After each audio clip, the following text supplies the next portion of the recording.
Okay, can you come and take over? That way you can flow with me. Я попрошу, если можно, That он way поможет you мне. can flow with my English. Is that okay? Не против, если он будет Спасибо. помогать с английским. Большое Yes, спасибо. спасибо. Он будет Yes. Yes.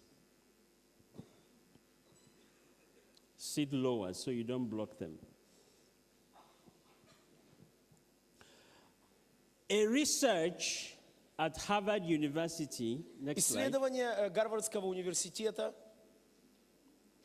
keep going.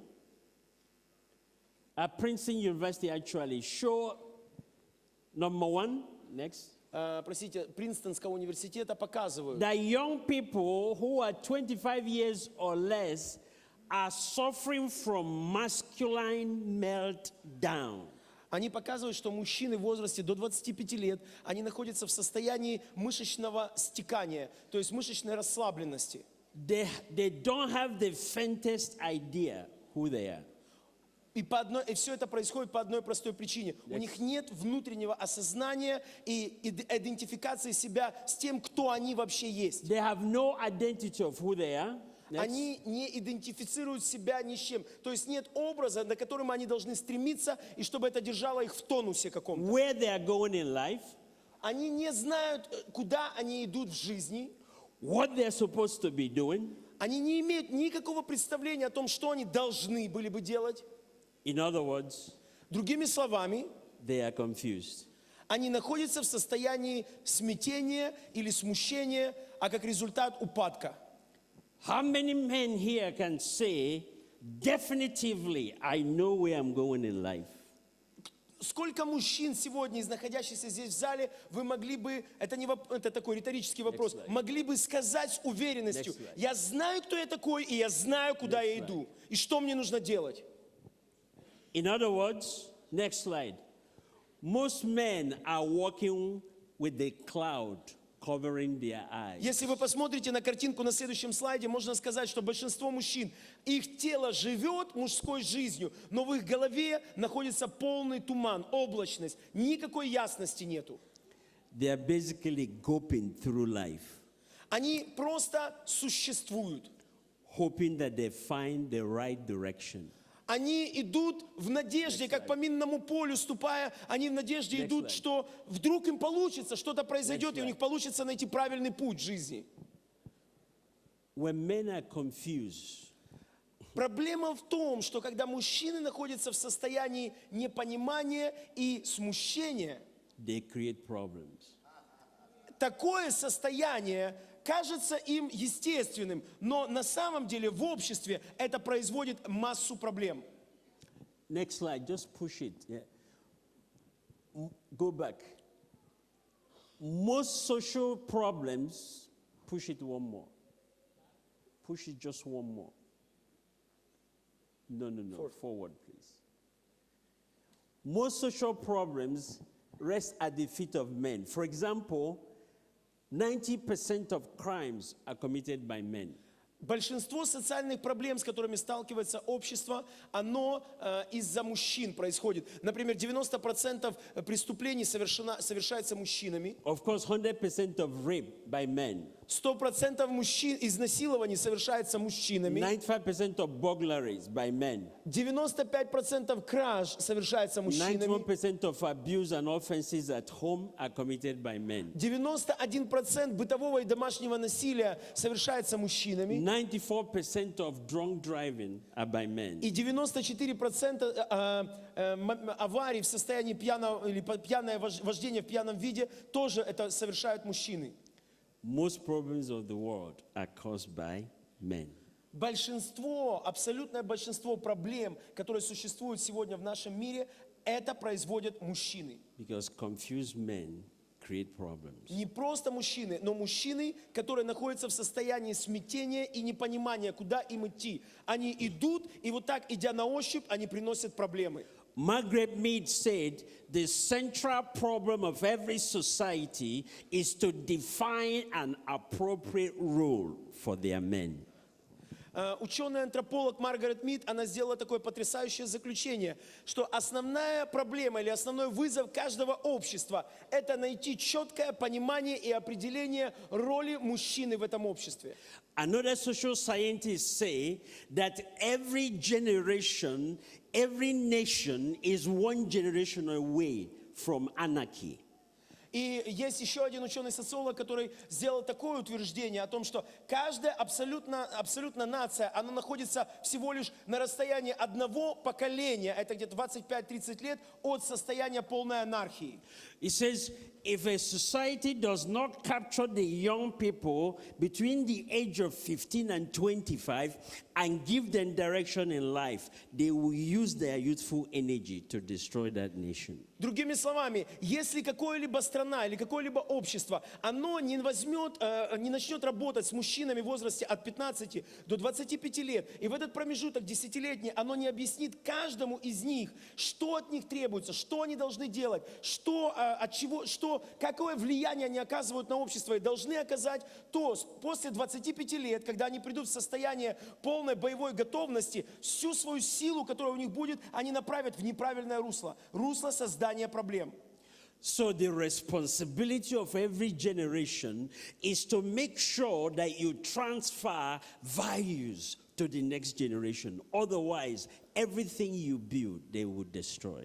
Поэтому основной задачей каждого поколения является не что-то делать во время своего поколения, а сосредоточиться на том, чтобы передать все ценности, которые помогают этому поколению не развалиться, сделать все, чтобы передать следующему поколению, чтобы следующее поколение спустя какое-то время оно могло еще улучшить и сохранить и улучшить то, что есть. So wise parents don't spend so much on themselves, they invest in the future generation. Поэтому мудрые родители – это не те родители, которые строят сегодня замечательную жизнь для себя и своей семьи, а это те, которые строят будущее своих поколений. Amen. Аминь.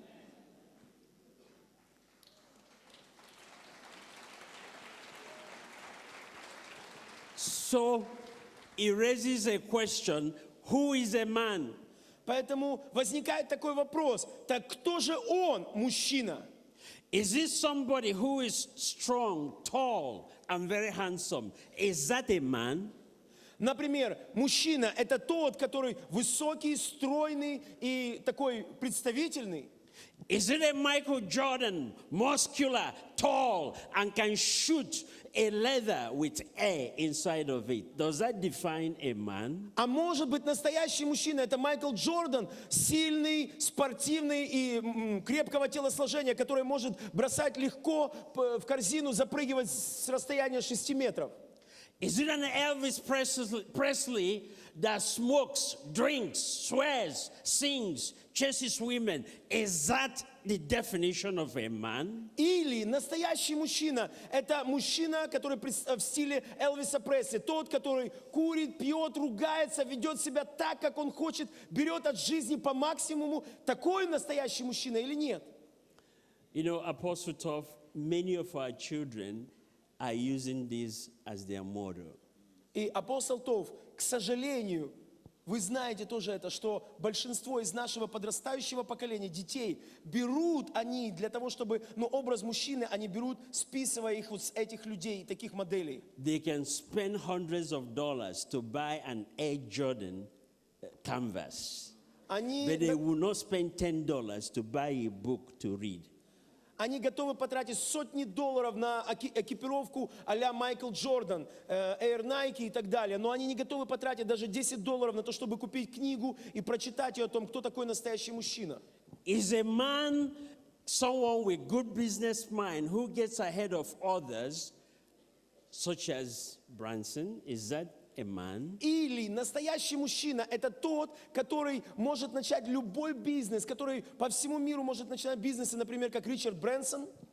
Or is he just a hard-working man that works hard all day, comes home exhausted, and probably eats dinner and crashes? Is that a man? Или настоящий мужчина – это трудяга, который пашет целый день, поднимая клубы пыли. Он приходит домой изможденный, абсолютно уставший, и ничем больше не занимается, как только отдыхает, чтобы на следующий день опять зарыться в эту работу. Who is a man? Поэтому кто же он, мужчина? Does anybody really know?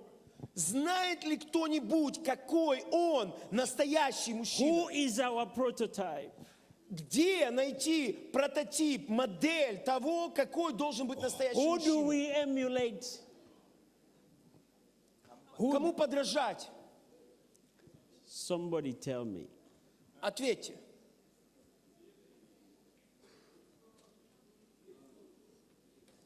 You know, ladies, let me say this. When I first met my wife, Дорогие дамы, позвольте сказать вам, когда я впервые встретил свою жену, Pastor Sunday, my wife wanted to marry a tall man, very Пастор Сандей, handsome. расскажу вам такую историю. Моя жена хотела выйти замуж за высокого парня. But look what he ended up with. Но смотрите в конечном итоге, за кого она вышла замуж. Pastor Sunday, during the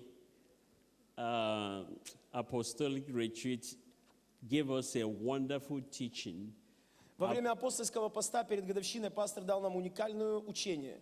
on illusion. Учение о том, как жить вне иллюзий. Как не жить иллюзиями. How illusion can crush your calling. Как иллюзии могут разрушить предназначение и призвание, которое вы имеете от Бога.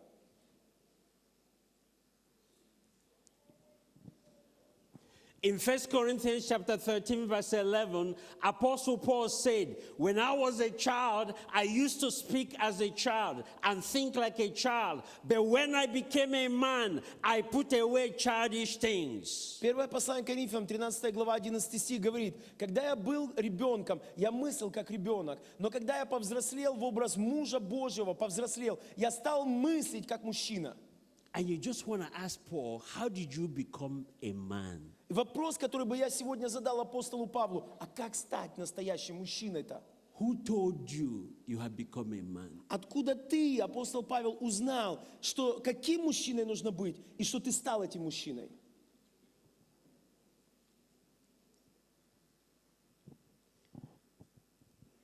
This is my definition of authentic manhood.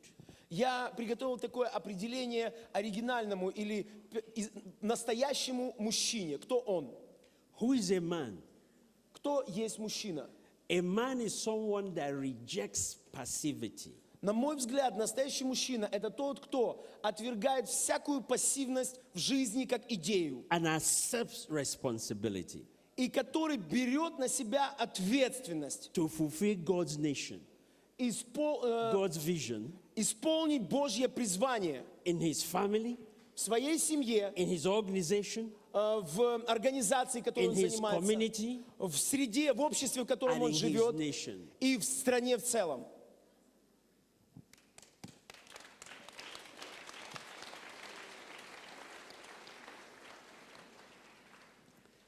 Pastor Sunday said something to me one day.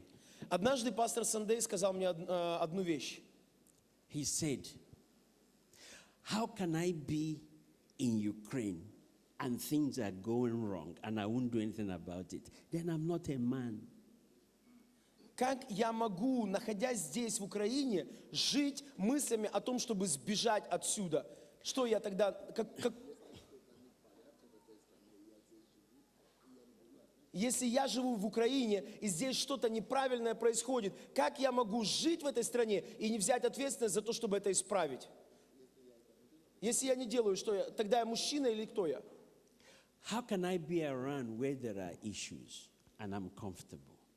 Как я могу сталкиваться с этой несправедливостью и чувствовать себя спокойным? How can I see decadence in the society and I'm not moved? Как я могу видеть, как страна приходит в упадок и при этом вообще ничего не делать? And you walk by as though it doesn't exist. И просто проходить мимо, убирая свой взгляд в сторону, как будто этого не происходит? You're not a man. Тогда это не мужчина. In Genesis chapter 2, Бытие, Next 2 slide. глава. go back. God gave Adam responsibility. Бог дал Адаму сферу ответственности. He created a garden Он создал Эдемский сад. and took him and put him in the garden. Он взял Адама и поместил его в этот сад. Gave him a work instruction. Он дал ему инструкции по тому, что он должен делать. Defined a boundary. Он ему определил границы его сферы And ответственности. then he said, rule. И вот тогда он сказал, когда Бог это сделал, он говорит, теперь правь здесь. And then Satan shows up. И тогда появляется сатана. And he was there watching. В то время, как Бог все это делал, он стоял где-то с краешку и смотрел. Watching Satan or devil have a conversation with your wife.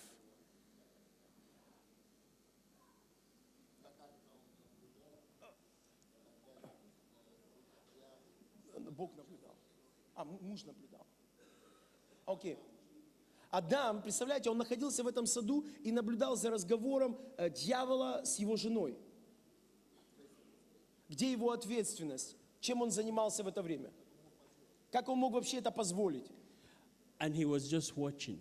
Он просто стоял и наблюдал за всем этим, как жена его общается и грешит. I wonder what they are talking about. Интересно, о чем они там говорят? That's an example of a passive man. Это как раз-таки образ, модель пассивного мужчины. A man that watches his family decay, he doesn't do anything. Это мужчина, который спокойно смотрит и наблюдает, как его семья рушится, и ничего абсолютно не предпринимает, никаких попыток, чтобы это A man остановить. that watches their children drift away and they just watch. Мужчины, которые смотрят, как его дети, они скатываются на обочину жизни, и он просто говорит, ну, буду смотреть, может, что-то посмотрим, что получится. Does that describe you? Похоже ли это на вас, на то, как вы живете? Because an authentic man, the moment he saw Satan trying to have a conversation, he will move in and say, Eve, go back, let me handle this. Потому что настоящий мужчина, не Адам, настоящий мужчина, если бы он увидел, как дьявол разговаривает с его женой, только начинает разговаривать, он бы вышел и сказал, эй, так, Ева, иди на место, слышь, ты иди сюда. But you know what's amazing? He looked and said, hey, he's giving him something to eat. It looks like he's good.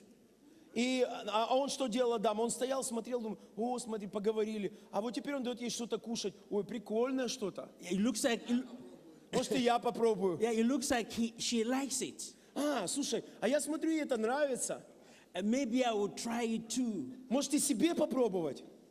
Because, Pastor Sunday, I want to submit to you that Adam had already eaten before Eve gave it to him. Знаете, я хочу сказать, пастор Сандей, такое одно утверждение. На мой взгляд, Адам, он съел это яблоко еще до того, как Ева ему отдала. В своей голове он уже сдался. If he hadn't, he would not have accepted. If he had not eaten in his mind, he would not have accepted it physically. Если бы он в своей голове уже не повожделел, не захотел этого яблока, то физически, когда ему предложили, он бы точно не съел.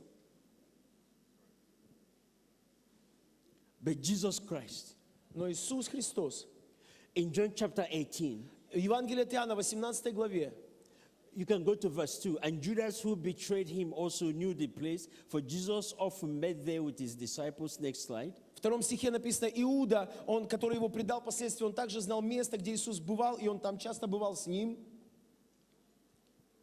Let me go to verse 4. Jesus, therefore, knowing all things that will come upon him, went forward and said to them, who are you seeking? And they answered, Jesus Christ of Nazareth.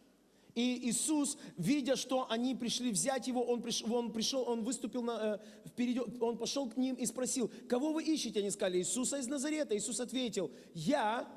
And Jesus said again, I am he. Иисус сказал, вот я. And Judas, who betrayed him also, stood with them. Now when he said to them, I am he, they drew back and fell to the ground.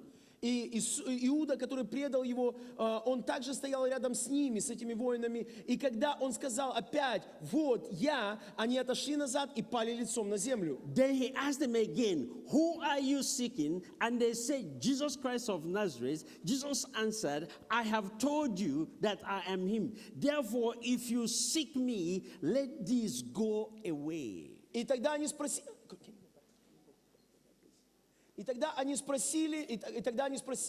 тогда он спросил опять их, кого вы ищете? И они сказали, Иисуса из Назарета. Иисус ответил, разве не сказал я вам, что вот я, если вы ищете меня, оставьте этих в покое.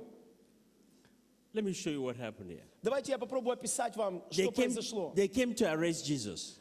Пришли воины, чтобы арестовать Иисуса. And he said, who are you looking for? И он задает им вопрос прямо в лоб, And кого said, вы Jesus ищете? of Nazareth. Они говорят, He Иисус из came forth Назарета. and say, I am he. Иисус стоит со своими учениками, выходит, говорит, так вот я. If we are other people, he would say, my bodyguard, go first. Другой бы человек, мужчина в кавычках на его месте, он бы сказал, это, он You ничего come, бы не сказал, come. он бы охранников своих вперед туда бы толкнул. Who are you looking for? Кого вы It's ищете? him. Это он. Because I must preserve myself. Потому что мне нужно себя как-то защитить. Я ж тут важный человек. But he said, I'm a man of responsibility. Но Иисус своими действиями, он сказал, я мужчина, который берет на себя ответственность. Not only that, he knew that the future of the gospel was in the disciples. Не просто он нес на себе ответственность, он еще представлял, он четко знал в своей голове о том, что ответственность за передачу Евангелия последующим поколениям лежит на тех учениках, которых он взращивал эти 3,5 года. They contain the seeds of the future. Он понимал о том, что он отвечает за то, чтобы сохранить их, потому что они в себе несут семя Евангелия для будущих поколений. So he said, I protect the seeds. Поэтому Иисус, он не спрятался за их спином, он сказал, нет, это я, но не просто сказал, что это я. Он закрыл себя и сказал, вот я, а их оставьте в покое. Kill me, Меня вы можете убить, but preserve the seeds. но я, как мужчина, беру ответственность, и я сохраню это семя. A responsible man lays his life down to protect his family. Что такое ответственный мужчина или мужчина, который берет ответственность? Это тот мужчина, который готов положить жизнь свою за то, чтобы защитить, сделать и обеспечить то, что он должен сделать. Unfortunately, there are nations that actually eat the seeds of their children. Но вы знаете, что в реальности есть целые народы, которые уничтожают сами то семя, за которое они ответственны, чтобы передать их последующим поколениям. Они вообще об этом не заботятся. Они тратят это все на себя самих. The parents are well fed and the children are hungry. Сами взрослые богатеют и насыщаются, в то время как дети голодают и нищенствуют. That's not authentic manhood. Так настоящий мужчина не поступает. Next slide. Next slide. So how do I become an authentic man? Итак, если настоящий мужчина, он настолько желанный, то как стать таким настоящим мужчиной? How do I go from where I am today to where I need to be? Как перебраться из того состояния, где сегодня есть мужчина, в то состояние, каким он должен был бы быть? First of all,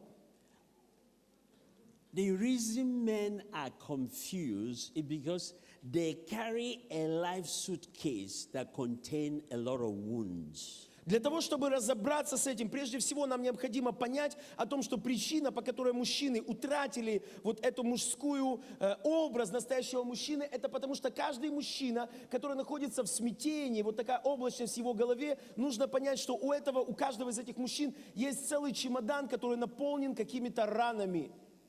Every man carries a suitcase. У каждого мужчины он тащит за собой по жизни чемодан чем-то наполненный. A suitcase full of life experiences, Это чемодан, который наполнен предыдущим опытом его жизни. both good and bad. Он нагнетен, утрясен и наполнен. How a man unpacks that suitcase determines their direction, and their level of success. И я хочу сказать такое определение, что насколько мужчина, он способен распаковать и опустошить этот чемодан, то есть разобраться с этими вопросами и ранами прошлого, это то, что определит, насколько этот мужчина, в его голове прояснится, куда он идет, что он должен делать и зачем. Next slide. What is a wound? Unresolved issue whose lack of closure impacts the quality of lives. Я позволю себе дать такое определение. Что такое рана? Рана в жизни мужчины – это нерешенные проблемы из прошлого, которые влияют на сегодняшнее будущее, на сегодняшнее и будущее этого мужчины. Just as physical wound leaves a physical scar, Точно так же, как физические раны, которые мы получаем, они оставляют шрамы и следы на теле. Spiritual wound leaves a spiritual or emotional scar. Духовные раны, они оставляют следы эмоциональные или душевные следы на сердце человека. And if it's not healed properly, И если неправильно решить эти вопросы или неправильно разобраться с этим, if it's just buried away, если просто похоронить и забыть об этом, и отложить в сторону. You know, in the United States in the 30s and 40s and 50s, they used to experiment with radioactive materials. Вы знаете, я приведу такой пример. В 30-х, 40-х годах в Соединенных Штатах Америки проводили необычные эксперименты с радиоактивными веществами. And they will often bury the waste in deep, deep ground in canisters, thinking that it has gone away. Что они делали? Они паковали радиоактивные отходы в такие железные канистры и закапывали глубоко в землю, наивно думая о том, что все, они их похоронили и никаких проблем теперь с этим нет. But with time, Но по прошествии времени the canisters will corrode коррозия разъедала материал канистр, and rust, ржавчина, and the radioactive materials will leak through and get to groundwater supply. и радиоактивные материалы просачивались через эти дырки и отверстия, они просачивались в почву, дальше через подземные воды, они распространялись по всей территории.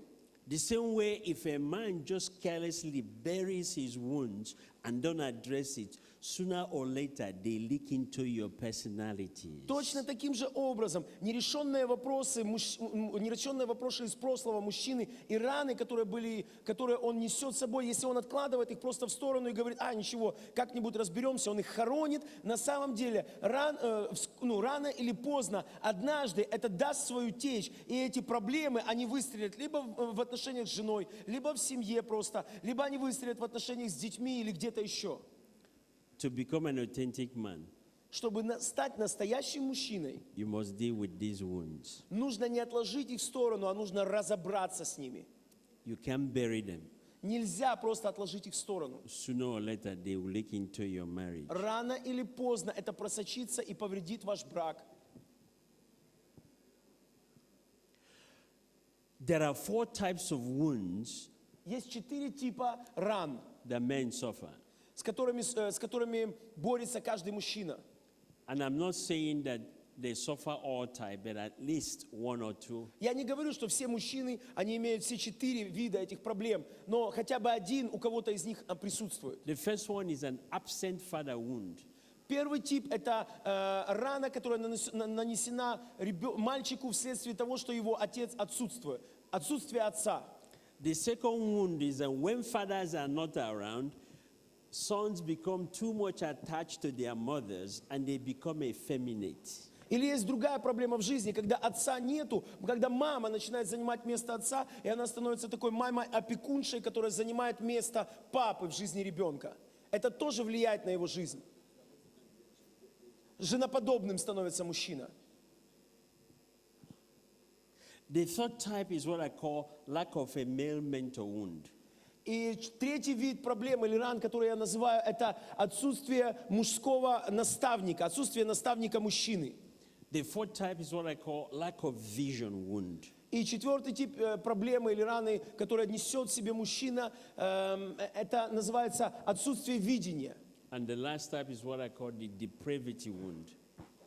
И последнее это отвержение, рана отвержения. I will only dwell on the first one for the rest of the message. И И я остановлюсь только до конца проповеди, хочу разобрать только первую. There are two types of absent father wound. Есть два вида или две причины, по которым можно сказать, что отец отсутствует в семье. One is a physically absent father wound. Одно – это когда отец физически отсутствует, то есть его нет в семье. And the second is the emotionally abusive father wound. И второй вид – это когда он вроде бы и есть, но эмоционально он ведет так, что ребенок его сам начинает сторониться. Он ранит своего ребенка. For those of two, I will give you two case studies. И я хочу, по каждому из этих типов, я хочу дать вам практические примеры о том, как это влияло или что происходило, как это происходило. A physically absent father wound